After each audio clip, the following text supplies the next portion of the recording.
Easy ആയിട്ട് ഒരു role ഉണ്ടാക്കിയാലോ. അപ്പം അതിന് വേണ്ടി ഞാൻ ചില്ലി വിനീഗറാണ് കേട്ടോ എടുത്തത്. ഇത് ചെറിയതായിട്ടൊരു സ്പൈസി ഉണ്ട്, നല്ല ടേസ്റ്റാണ്. പിന്നെ ക്യാരറ്റ്, ബീട്രൂട്ട്, ക്യാപ്സിക്കം, ഒരു 2-3 പച്ചമുളക്,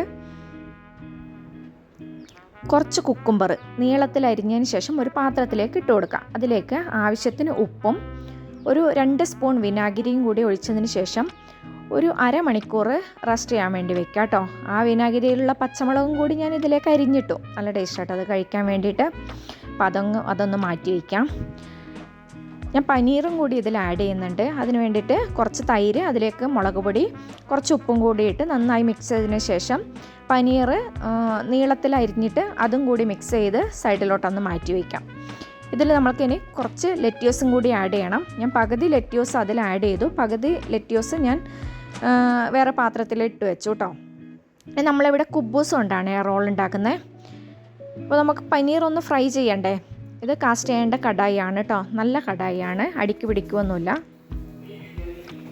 നോൺ സ്റ്റിക്കിനേക്കാളും ഏറ്റവും നല്ലത് നമ്മൾ ഇതുപോലുള്ള അയൺ കടായിയാണ് കേട്ടോ. നമ്മളൊന്ന് കഴുകി മാറ്റി വയ്ക്കണമെന്നേ ഉള്ളൂ. അപ്പോൾ ബട്ടർ ഇട്ട് പനീർ ഒന്ന് ഫ്രൈ ചെയ്യാൻ വേണ്ടി അവിടെ വെച്ചു. കുബൂസ് ഞാൻ ചെറുതായി ഒന്ന് ചൂടാക്കുന്നുണ്ട് കേട്ടോ, ഡീപ്പ് ഫ്രൈ ഒന്നും ചെയ്യുന്നില്ല, ചെറുതായി ഒന്ന് ചൂടാക്കുന്നത് മാത്രമേ ഉള്ളൂ. അപ്പോൾ ഒന്ന് സോഫ്റ്റ് ആവും, അപ്പോൾ ഒന്ന് സൈഡൊന്നും പൊട്ടിപ്പോവാതിരിക്കാൻ വേണ്ടിയിട്ടാണ്.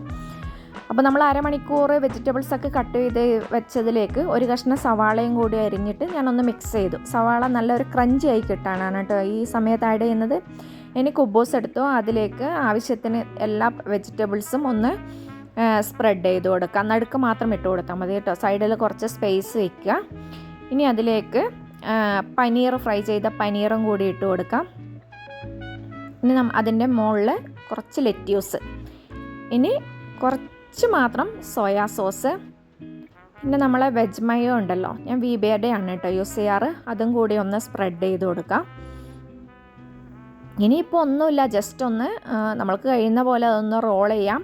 ഈ സാൻഡ്വിച്ച് മേക്കർ ഉണ്ടല്ലോ അതിലിട്ട് ഒന്ന് കുറച്ച് സമയം ഫ്രൈ ചെയ്യാൻ വേണ്ടി ബട്ടർ ഇട്ട് ഒന്ന് അടച്ച് വയ്ക്കാം. ക്ലോസ് ചെയ്യുന്ന വേണ്ട, ഒരു മിനിറ്റൊക്കെ ആകുമ്പോഴത്തേക്ക് അതിൻ്റെ മുകളിലൊക്കെ നന്നായി ക്രിസ്പി ആയിട്ടുണ്ടാവും.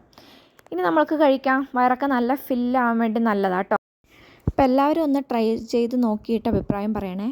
ബൈ.